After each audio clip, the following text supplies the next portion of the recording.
This is 007 Radio.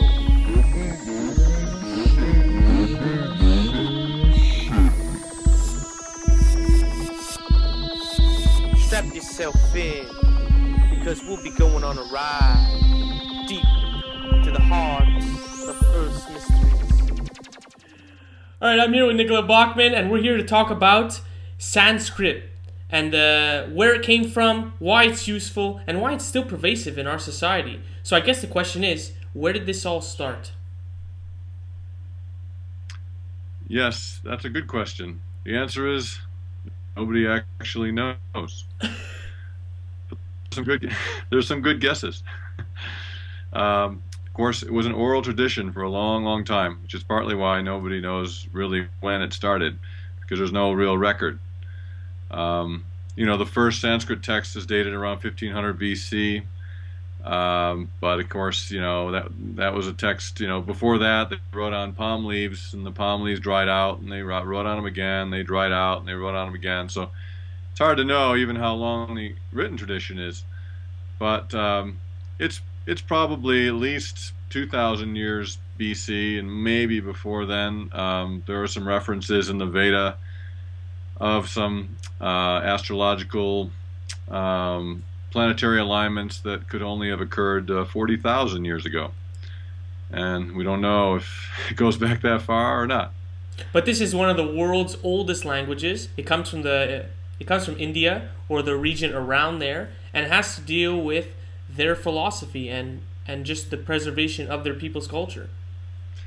That's right. It's definitely comes from India. It's one of the root languages of the world. So Indo-European languages come from Sanskrit, including English and German and French and all that. And if you look at the way it's designed, it's very, very incredible. It's you know, the word Sanskrit means perfected. The actual pronunciation of Sanskrit is Samskrita.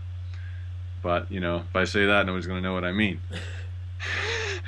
So, yeah, it's very, very old. It's part of it's considered a divine language. It has a very special place in India. It's in its own league as far as language goes.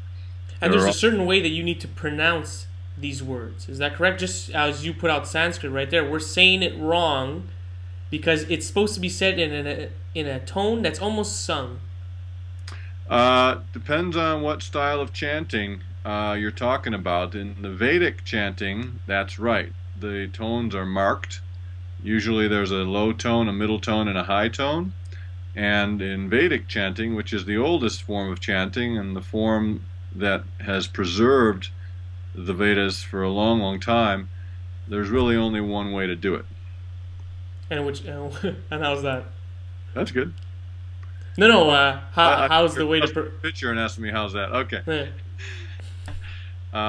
Well, I can give you an example if you want. You can chant the Gayatri Mantra in the original Vedic way. Shall I do that? I think we'd love that. Okay. Om Bhur Bhuvas Suvah Tatsaviturvarenyam Bhargo Devasya Dhimahi Dhiyo Yo Nah Prachodayat. So you may have heard the three tones, low, middle, and high. That's the Vedic way of doing the Gayatri. That's the oldest way, and considered therefore really the most sacred. And that Gayatri mantra is the most common mantra in India. Comes from the Rig Veda. It's homage to the sun, actually, and it's probably been chanted billions and trillions of times over time. How did you come about learning about it? Well, there's a Vedic chant center here in Santa Fe. It might be the only one in the country, actually. And so a teacher there is Sonia Nelson. She runs the there's a website, vedicchantcenter.org, if anybody's interested in learning more. She's a wonderful teacher, and she has excellent pronunciation. And so that's where I learned how to Vedic chant. Do you mind telling us why pronunciation is important? Sure. In Sanskrit, the sound is related to the meaning. Okay, so, whatever the word is, when you say the Sanskrit sound for that, whatever it is, that sound is a subtle representation of that thing. And if you look, if you dig into the Sanskrit and dig into these single syllable roots that all words are based upon, these words come from the sounds of nature. So it's very, very natural. Like for instance, there's a root gum, and the sound there is a g, okay, like a G. That is the sound of motion, from which our English going comes from. There's one example. So anytime you have that sound g, you're going to have, it's going to have the effect of motion. Now, does this mean that the people who started the English language and had developed this language of the angels, is what English is named after, did they know about Sanskrit, and did they use it to start encoding their own language? Not that I know of. I think my sense is that these languages, like English and Spanish and the Indo-European languages, just over time, gradually, kind of as people migrated to other parts of the world, language changed, and so even though it started, in India, most likely, it's changed as people went from place to place, and so the roots are there, but the flowers are different. So we all have similar roots. I guess it's something that we're unintentionally doing, and it's the subconscious that's basically pervasive across the world that we're catching on to. We're catching it, yeah. We all have the roots are the same for sure. We all come from the same people. We're all related, ultimately. And but if you get back to the original language, you're getting closer to the source. So the sounds of the original language are much closer to, what the sound is related to the meaning. I mean, in English now, you have sounds that aren't even in the Sanskrit language. So I don't think you can say that English words where the sound is related to the meaning necessarily. Now, this was linked into higher knowledge back when Sanskrit first started. So it had to do with the yogic philosophy, and I'd like you to say a little bit about that. Sure. Yeah. Back in the day. Sure. Well, if you look at the alphabet, just going through the alphabet in alphabetical order is actually a symbolic way of the yogic creation theory manifesting. So the first sound, it's the only sound you can make with absolutely no movement of your jaw or your head or your tongue.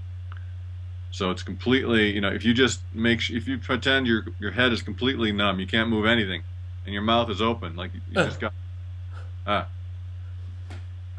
right? Yeah. And so that's the most basic raw sound, and that's the sound actually, because there's no movement, it represents stillness. It represents no movement. It represents no change. It represents that underlining divine inner light of awareness called the Purusha, or the seer. And this is mentioned in the Yoga Sutras. Okay, it's what the Yoga Sutras is based upon. This philosophy where you have this divine consciousness that underlies all things, and then you have all things.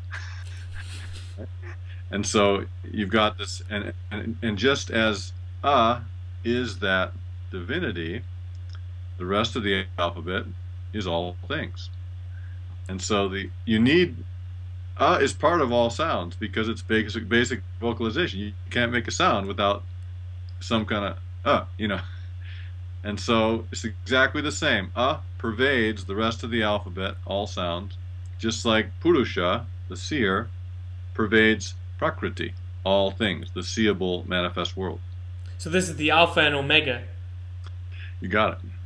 So as we go into it, you start with the then you start getting motion into it. And this motion is what creates the universe. So they're looking at the human body as a a microcosm of this macrocosm and actually deciphering its movements. That's beautiful.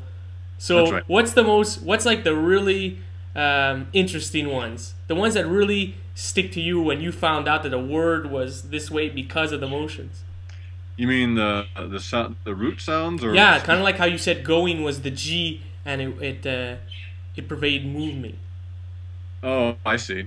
Well, I do like the sound E, which is the vowels come in Sanskrit. The vowels come first because vowels are energy, and then you have two special letters in between. So if I was to say it from start to finish, I would start with vowels? Yeah. Okay, wow. All the vowels are first. You want me to chant them? Yeah, for sure, guaranteed. Yeah, I'll chant the vowels. E, E, U, R, R, L, L. Those are kind of funky. A, I, O, Ow. Those are all the vowels. Then we have the two special letters, and ah. One, it represents the energy of contraction, the dot. It's a dot in the original script. Then the other represents the energy of expansion. It's breath. So those are just special things. They're just their own thing. And then consonants, all the consonants come after that. The reason consonants are considered to be matter is because they're denser kinds of sounds. Because something is touching something else. Like if you say pa, your lips are touching, right? Can't say pa without touching your lips. Or if you say la or ka or ta, something's touching something else. Yeah. Whereas if you say a vowel, o, e, u, nothing's touching. It's more about the shape and the energy moving through that shape. That's right. You're just shaping the sound. So those are considered subtler forms of sound. And that's why the vowels are at the top, because the whole creation philosophy is about subtle to gross. Right? It's about getting denser and denser and denser and denser from this completely subtle, basically it starts with Purusha and Prakriti, and the Prakriti manifests into like the mind, the parts of the mind, the ego and the intellect and all that. And then it comes down into the five elements and the five senses and all those they're called the tanmatras, all of the tattvas. Now this is amazing knowledge for someone who's practicing yoga, to understand a language that's probably being spoken within their head and at the community at large. It's good to know, it's the foundational language. It's really important to know some basics of the Sanskrit language and be able to pronounce the words that you're using correctly. Now this seems to be that they got and formed this language because of the result of yoga, which is the union of self. So at first you had to achieve some sort of illumination for this to even become conceivably possible. Yeah, it said one of the stories of how Sanskrit came about was that it was channeled through a meditating sage. And so the sounds just came through, kind of like Mozart's music just kind of came right through him, and just, first time it was perfect. So the sounds just came through this meditating sage, and he recorded them orally, and then the roots and the words just kind of, roots especially, I think, were based on experience, in nature. That's my own personal opinion. And then eventually the words, sprouted from the roots. From a root, you can get a noun or a verb or an adjective or whatever you want. Everything's based on those single syllable roots. Do you have any idea why we had an era of creation of language, and we really ended up with thousands of languages, and of course the root languages stood the test of time, but then we come to a point where we are now just digressing in language and losing words every year, and the words that we are coming up with are abbreviations for longer words. So it feels like we're regressing. Yeah, I agree that a lot of the older languages are being lost because there's just no practical, reason to keep them going, because everybody's just starting to learn English, and you can't make a lot of money. And that's the bottom line. I think you can't make a lot of money knowing these other languages. Like a lot of the Native American languages are starting to go, and a lot of the tribal languages are starting to go, and it's honestly, it's really too bad because I think those ancient languages were a little closer to being natural.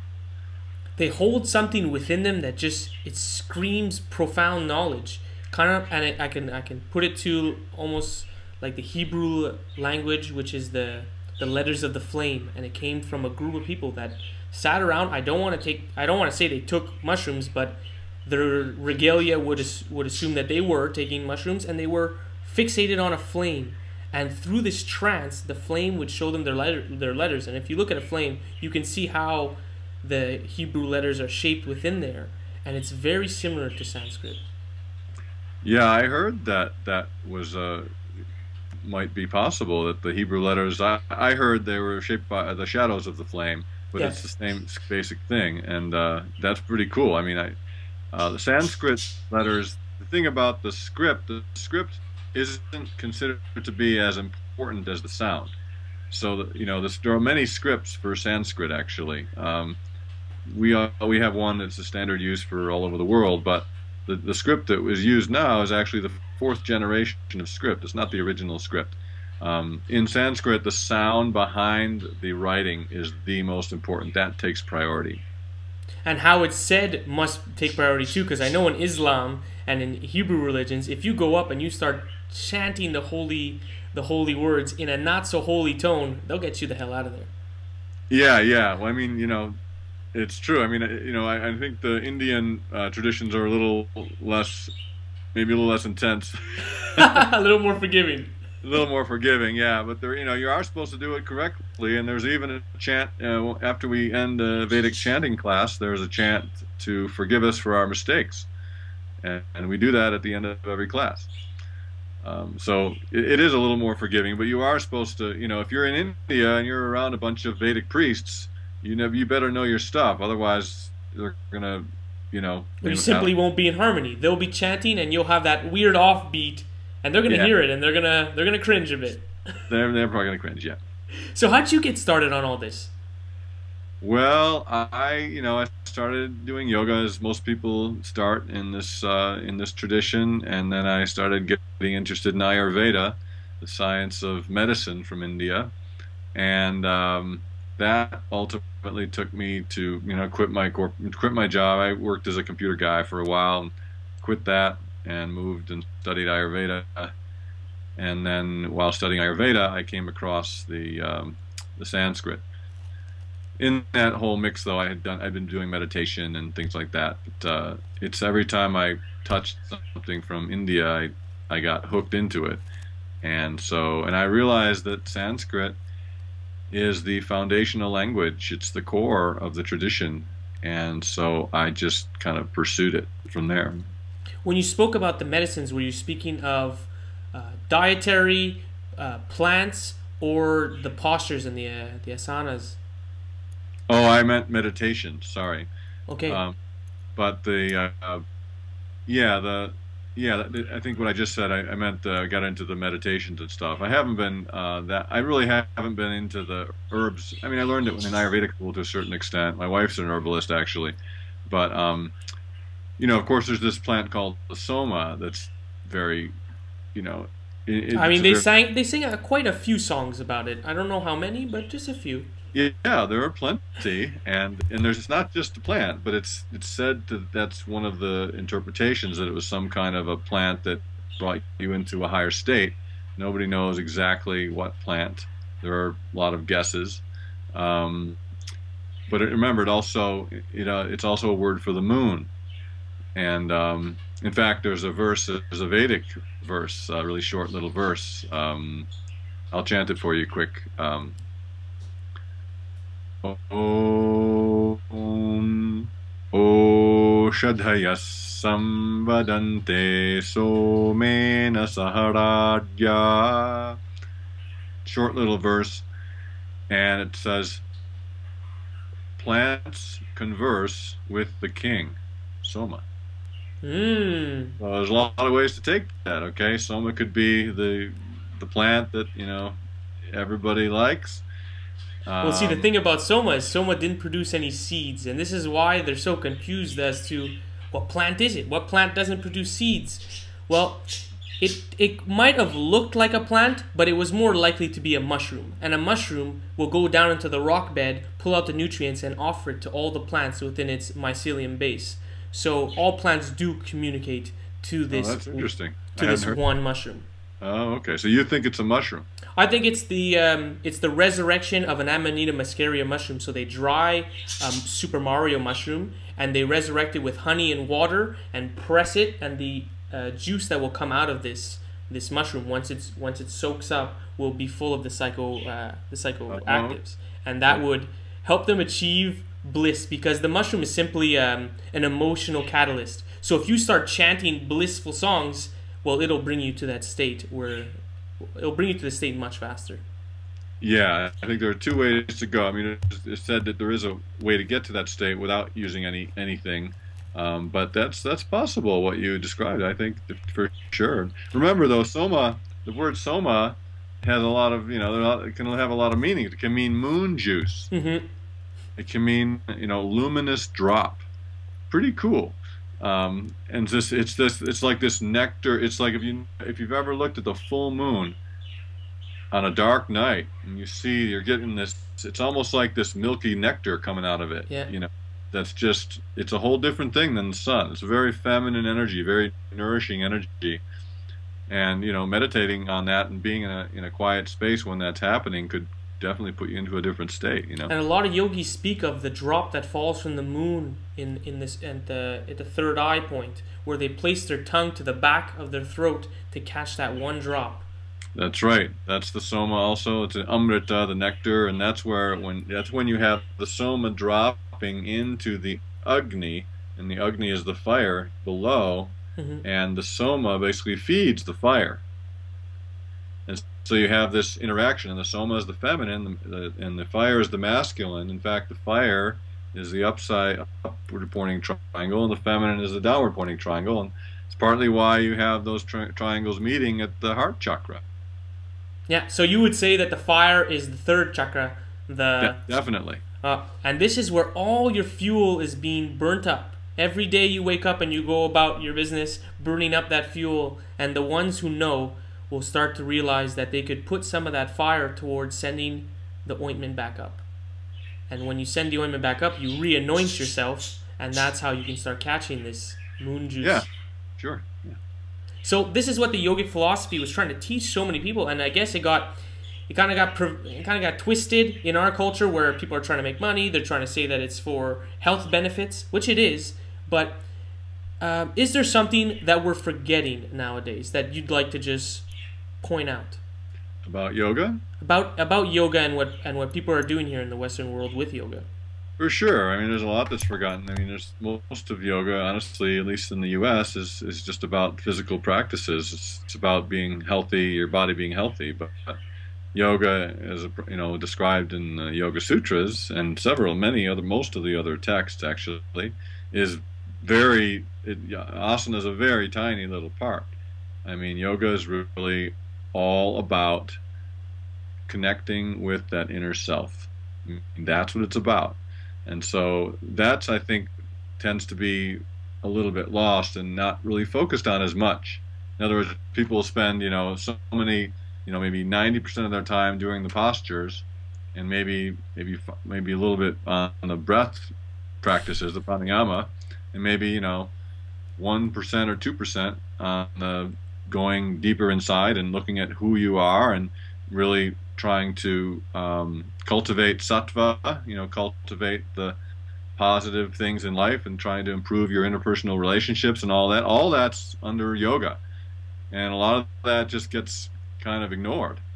And it's weird because if you are to achieve yoga, the union with yourself, you will be physically in shape as a byproduct of that.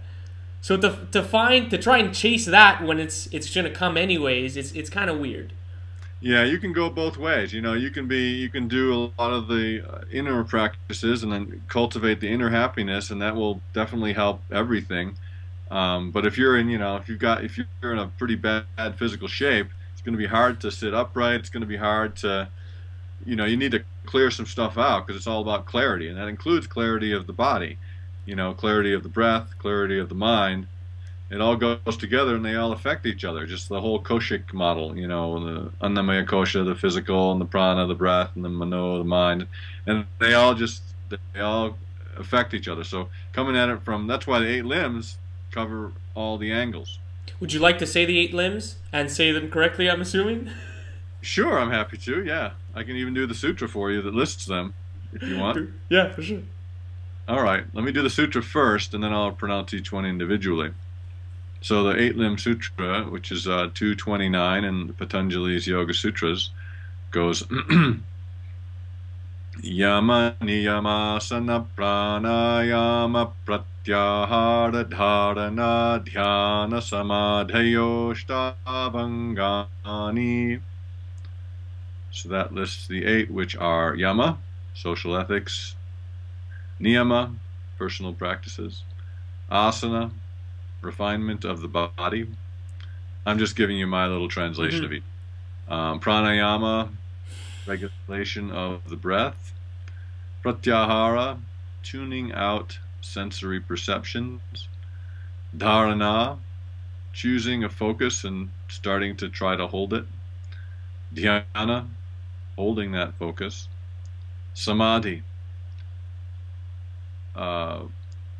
merging with the focus, not literally, just being fully aware.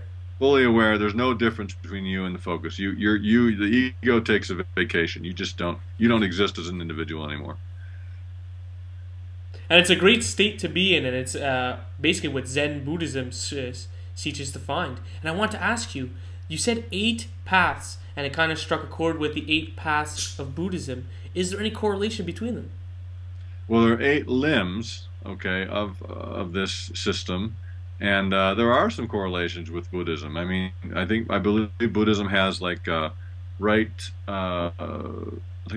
conduct and right this and right that, and those, there are some correlations directly with. It's not a complete correlation, but you know, different system, but there are definitely, there's a lot of overlap. But the point is that yoga isn't a thing that you set aside just 30 minutes of your day for. Yoga is actually, there's a yoga for everything. There's a yoga for when you're cleaning the dishes. There's a yoga when you're actively listening to your friends or your counterparts. And there's a yoga for when you do your laundry and literally everything. When you exercise, when you're just meditating. That's right. It's all about attention, bud. It's all about where you put your attention. So, you know, if you can give your attention fully to whatever you're on, then you're practicing yoga. And the best way to go about it is for everyone to be 100% present. Don't use just one sense. Encompass them all into this mashup of sensory perceptions that your brain's going to decode. And if you can throw your feelings behind that, you'll be in a state where you're actually experiencing the power of now. Yeah, the senses can be really distracting. So, you know, you have to just kind of select one at a time and focus in on that. And, you know, same with the thoughts and feelings. Those are all, they're called vrittis in the yoga, you know, tradition. And it's just all those distractions. So you can just stay with one thing. That's what those last 3 limbs are all about. You know, focusing on one particular thing and just, you know, giving it your full attention. And that's to me, that's what being fully present is. Now, if you follow these paths honestly and truthfully, they will lead you somewhere. And I can't ask you where other people are going to be led, but I can ask you personally where you've been led. And I'd like to hear that. I have practiced these, and I feel like, first of all, you have to be willing to want to improve yourself.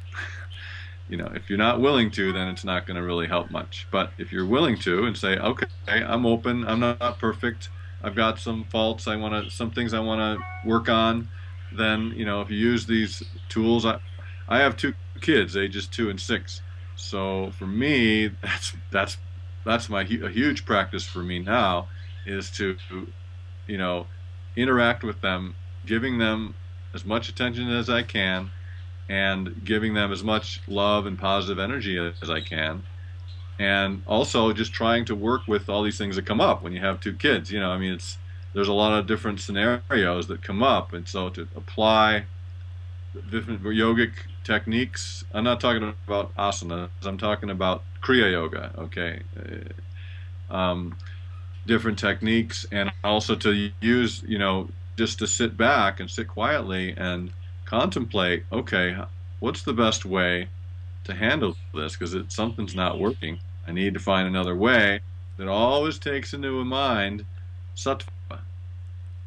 It's such an important part. Sattva, this set of qualities that's good and positive and helpful, and because any kind of negativity that's coming out of you is affecting you more than anybody else. So not being negative is a huge part of what yoga is. And it's hard because sometimes you react, and you react based on your habitual patterns, your samskaras. And it's like you're not even reacting, it's something else.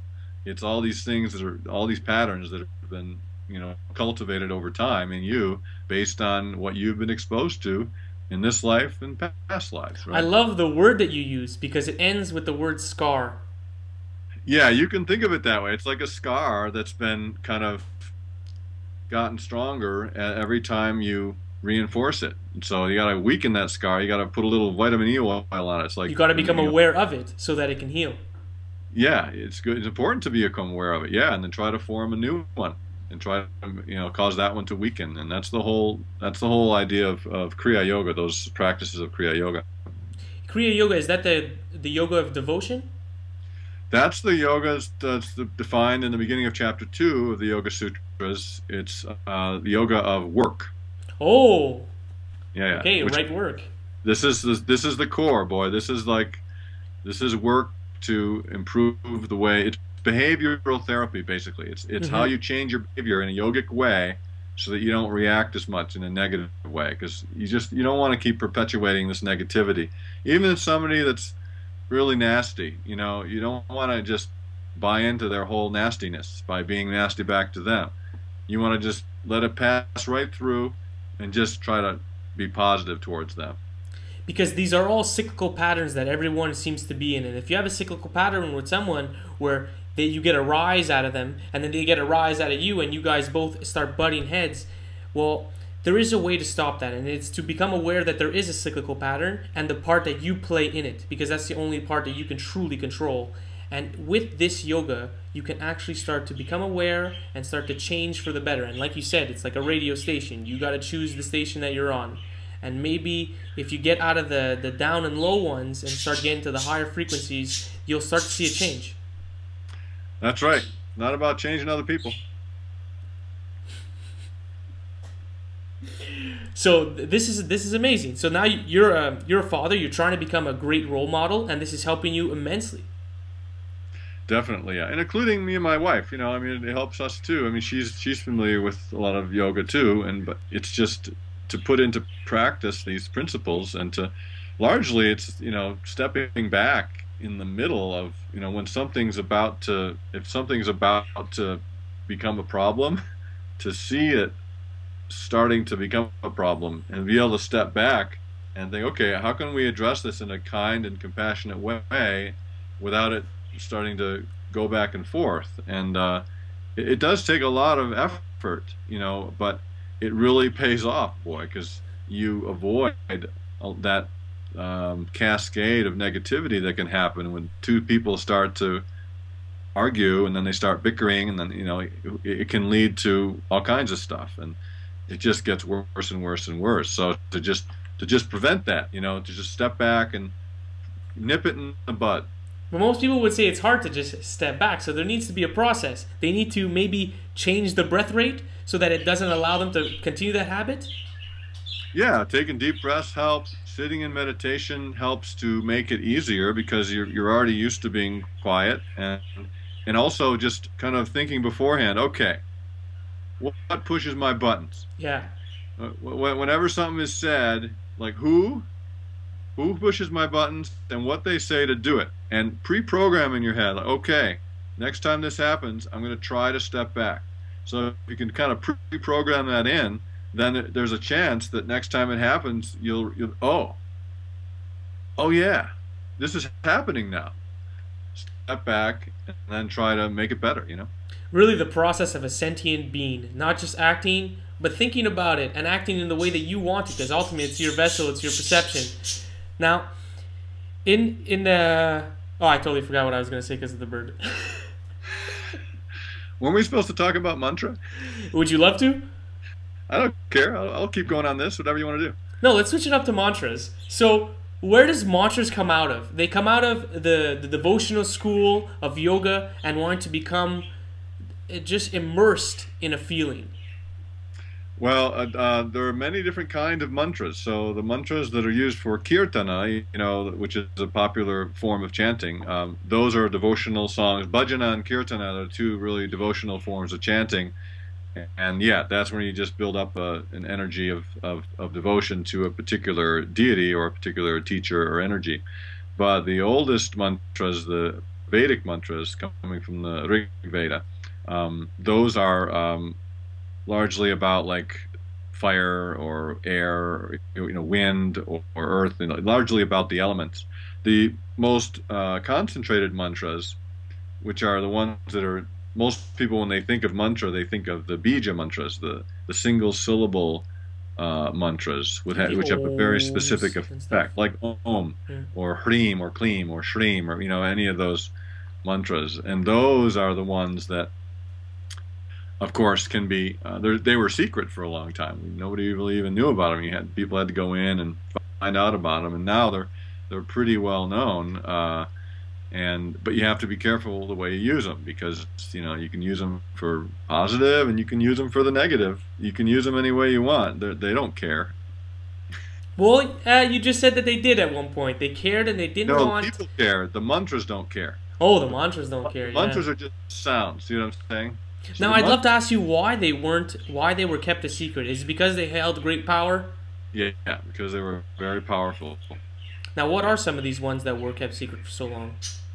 Well, even the ones that are fairly well known now were kept secret for a long time, like Shreem. It's a very auspicious mantra, actually. Shreem. It's a mantra of prosperity and like beauty and magnificence. It's very.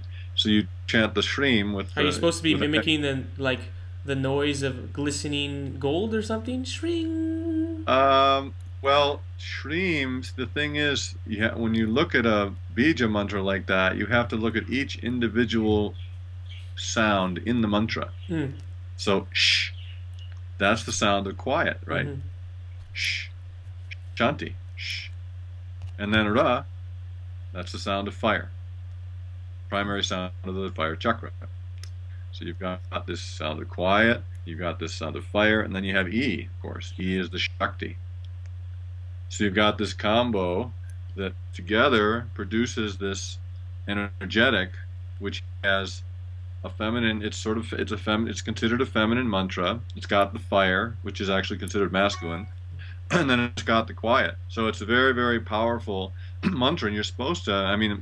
To enhance it when you're chanting, you look at the Sri Yantra, which are all those interlaced triangles. You may have seen that one. And so if you look at the Sri Yantra, which is actually fairly psychedelic, you look at the dot in the center. There's a fractal triangle pattern. Kind of like that, yeah. And so you look at the dot in the center. You make sure that the downward pointing triangle is in the center, okay? And then you chant Shreem for however many times you want, or however long you want, and you start to feel the effect. It's said you need at least 100,000 repetitions to feel the effect. That's very profound, though. When you broke it down, you blew my mind in a sense, because I know a lot about the philosophy of yoga and the silence factor, the factor that you have to basically be the work, be the fire, and then the Shakti. And Shakti is huge in yoga. She's wrapped around 3 times and a half, and she wants out. And if you can get her out, welcome to yoga. That's right. That's all that hatha is, right? Release that Kundalini, let it rise. And that must have been a huge secret that they didn't tell many people about.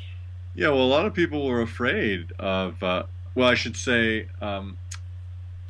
in some religious traditions, the snake and the serpentine energy is something to be feared, and so and revered, because in that part of the world there are a lot of deities with snakes. I know. So in that part of the world, no problem. But in the Western world, a lot of the scholars were Christians, or they were these Abrahamic religions, and sometimes they were, it's some of that stuff that's considered to be really powerful can be associated with like the devil or things like that some people believe in, and so they were. That's partly why they haven't been brought out as much, I think, because of the religions happening, at the time, I guess. But even now, it seems so misplaced since Moses threw his staff on the floor and it turned into a snake. Yeah, I know. You have to look at the symbolism behind all these things instead of looking at the outer, just the superficial stuff. Yeah, it's not necessarily a snake, but it's how a snake moves. It's the symbol of a snake that is what they're talking about. That's right. It's all about the Kundalini and the way it twists around the spine. Even the American Medical Association caduceus, right? It's the symbol. It's the staff with the two snakes around it. Although sometimes they only put one snake, which seems really? to be a form of a misbalance or imbalance. And if you look at them, they're very left-brained. They have no idea what's going on the other side. Yeah, that doesn't make any sense. So we're talking about the Nagis, which are the rulers of men who are snake gods, or men turning into snakes. And this comes from the culture that believes in the Kundalini. And when did you find out about the Kundalini? How did you find out about it? And did it call your name? Oh boy, that's a good question. I don't even know when I first was exposed to it, but I've read books on it now, and I have really good teachers, and so I've learned about it through those teachers. I've never had a specialist in Kundalini teach me. I've never had that, which would be really nice to have, somebody who specializes in that area. But because I understand the language, I approached it through sound. So I actually teach people, leading people through the chakras from the bottom up, causing the Kundalini to awaken and causing an energy to rise through the chakras using the sounds of each chakra. To lure him. That's right. Yeah. One of the first things you learn as you rise in the Kundalini, once you get to the heart and past, is sounds. It's one of the, once you break from the fire into the heart, one of the first things you're going to learn is sound. Yeah, and it's very important. I mean, sound has a very profound effect. Of course, sound is associated actually with the throat chakra. And the throat chakra has a lot of symbolism behind it. It's also known as the shield gland and the shield chakra, and it seems to be sort of one of the great creational tools of humans. And if you look at the Kabbalah, they won't even show it. It's known as Da'at, which is the hidden realm. Oh, is that right? Huh. No, they will not, and they don't want you saying, much like you said, they don't want you saying the word of God. In Hebrew religion, they have to write it as a capital G and a star, because if they were to write the Tetragrammaton, they would eventually know how to say it. Right, and I think part of the reason they don't write it is because it's like one of those things where you can't really describe it in words. Words are like a bastardization of it because it's the divine. So to put it into a word is just not considered to be cool in a lot of traditions. But the throat chakra in the yogic tradition, of course, it's the final of the elemental chakras. It's the space chakra. And so it's also correlates with speech and effort and expression. And so it's really, really, really important to cultivate that chakra. A lot of people have trouble expressing their ideas or even expressing anything. And so to chant that sound in the throat, I think, can help actually help loosen up that whole energy of expression and allow people to be less inhibited when they speak or chant or sing. Yeah, have the confidence to animate yourself.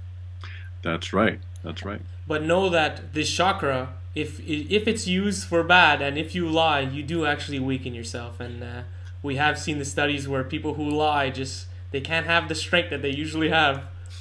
I believe it. I believe it. It affects your consciousness. Everything's recorded, right?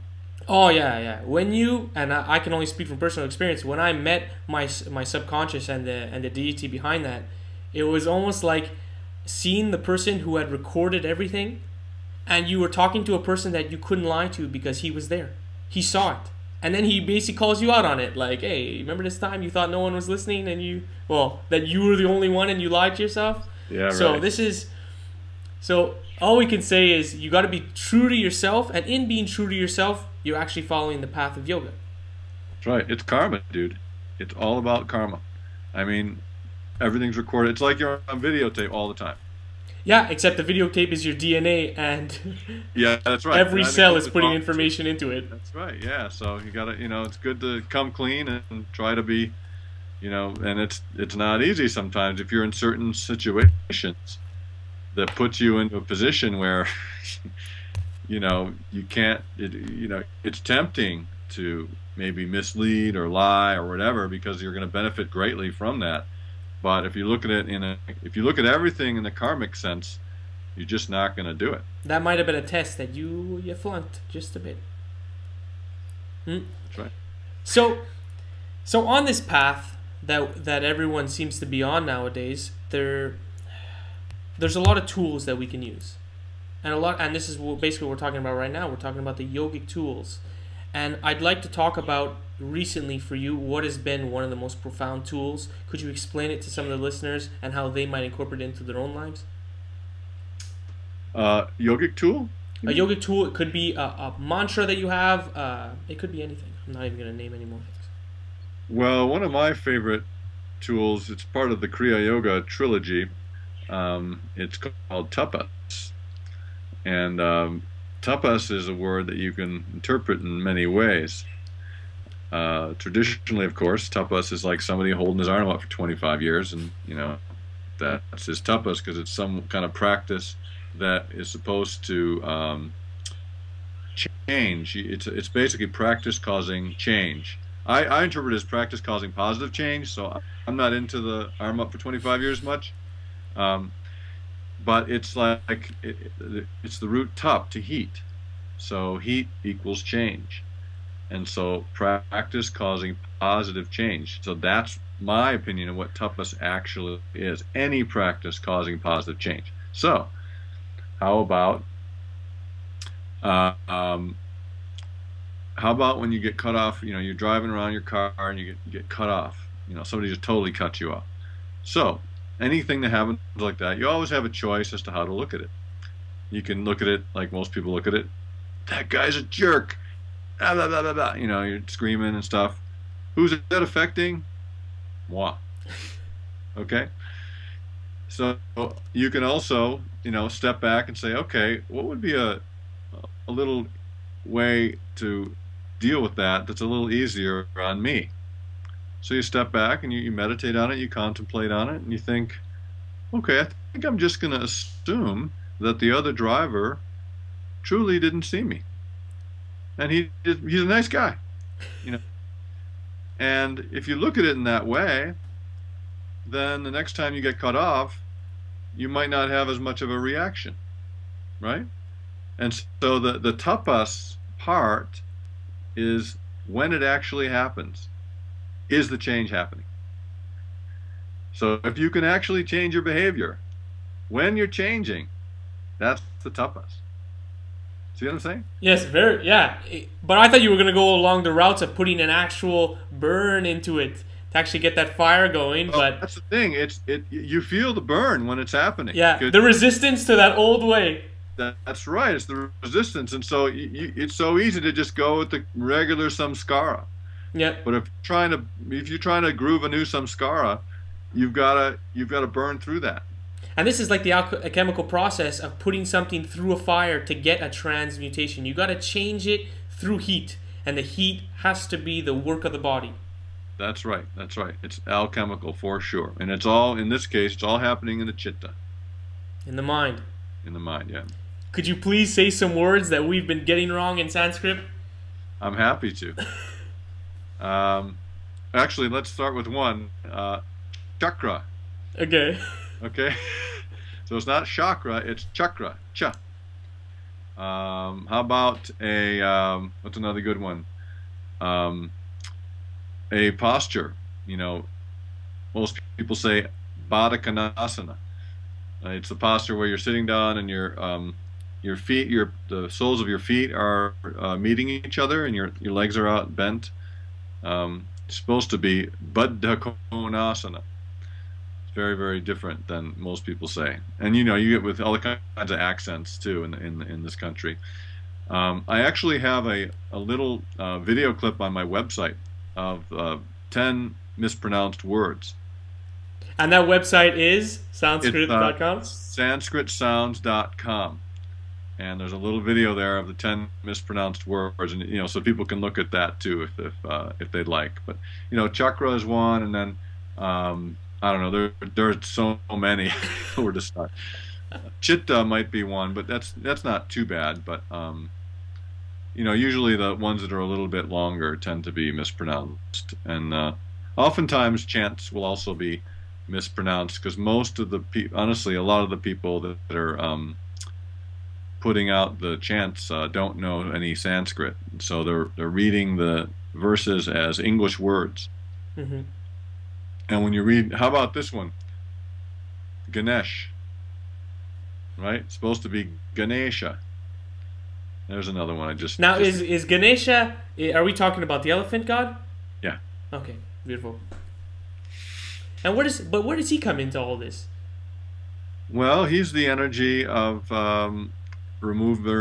the remover of obstacles. So he's the energy that you want to cultivate when you begin something, or when you truly want to not have any obstacles in your way along. You know, when you're going on when you're about to do a certain thing, you want to not have anything in your way. You want to go, kind of be able to go with the flow. So he is a symbol of an archetype that we can embody. Totally. Okay. That's great to hear, and that's something that most people don't realize of the Indian philosophy, is that Shiva is you, and Shiva has 3 transformations, which are actually the 3 transformations that a human being can go through, and it's like that with all the gods. They're symbols of things. Yeah, and each one can represent the one. Each one can represent an individual energetic. Depends on the context and how you want to use it. You know, if you're Ishta Devata, that's the word that's used for your chosen deity. So you can choose. You would choose something that would relate to you. So if you chose Shiva, in this sense, you might be into the transformation. If you chose Ganesha, you might be into the removing obstacles and abundance and all that. If you chose Vishnu, you might be into, you know, this sort of the energy of preservation, of keeping things the way they are, or etc., etc. You know, this is a very deep topic, eh? When you get into it, when you truly understand it, and you went off on the Sanskrit things, and you actually, oh man, you really opened my mind to some how simple it is, and where we think it's difficult, but when you really break it down, it starts to get very simple what they were trying to come across to people. A lot of people think that we're in the yogic path, we're going from the ordinary to the extraordinary, but in fact we're going the opposite. Mm-hmm. Extraordinary to ordinary. That's right, we're going to the simple. This seems to be, and a lot of people have said this in our culture, it seems to be just chaos in the world around us, and we're trying to come up with terms like, oh, evolution, we just came out of some mud and stuff. But there seems to be a culture in the past that understood things, and they knew that there was order in this chaos, and they actually painted a beautiful picture of how this order actually came about. And you talked about it, how we could stare at these fractal triangles, and this is actually one of the representations of the order out of chaos. And they have so many, they have one for every chakra. That's right. There are plenty of yantras to go around, and typically one for each mantra, and sometimes you'll have whatever. I'm not going to go into that. But I understand that over time, it's said, at least from the Indian perspective, that the technological evolution has happened really, like, it's going pretty well going up, but the spiritual evolution is just gradually declining over time. And this culture, this Vedic culture, was very, very advanced spiritually, and also actually in a lot of the sciences. Didn't have the technology, but they had this other technology, this kind of inner technology going on. Walk into one of their temples and you'll see their technology at work. Right. And so in a sense, it's very simple. These weren't primitive people. These are amazing temples. Can you imagine a culture based upon meditation and going inward? It seems that we just had a time where we were more right-brained, or we had a good balance between the both, and we just swayed to one side, ultimately to sway back. And right now we're just caught in, show me the quantitative numbers for that. That's true. It's a very left-brained world in many ways. And, you know, wherever there's a negative, there's going to be a positive, and so hopefully we'll swing back. But I think we are swinging back. I think we're experiencing that right now. Yeah, I hope so. It's hard to tell. It seems like there's a lot of nasty stuff going on in the world. There's also a lot of really good stuff going on in the world, and it's kind of hard to know what's exactly going on now. If you look at the yugas, you know, we're still in the Kali Yuga, and you know, we'll be. It seems like we might be in that for a little while longer, but it's hard to know. I think it's better to just be optimistic and have the opinion that things are getting better and everything's, you know, because all your energy affects everything. So if everybody thought that, then everything would be better. And it's not that the world has to change so that your life can change. The yogic philosophy teaches you that you must change first. You must take action to change. If not, you'll just flow with the sands of time. That's right. You got it. So we're going to end it on that. Would you like to throw out any of your websites where you can go and find your books, your audio tapes?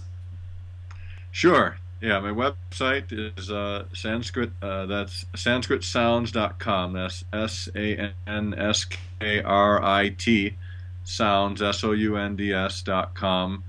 That will have any books and CDs, and I have a new Chakra poster that just came out based on the original Sanskrit text, first one. And my workshops, and you know, I go around and teach quite a bit now, mostly in the U.S. And other stuff, you know, I have a bunch of free chants actually. Also, people can download as MP3s. A bunch of newsletter articles that are for free. You can read them. I have a one on 108, you know, significance of 108. One on the this and that. So you just go to my website and you can peruse as you wish. No, you're an interesting cat, and I'm glad that I got you on.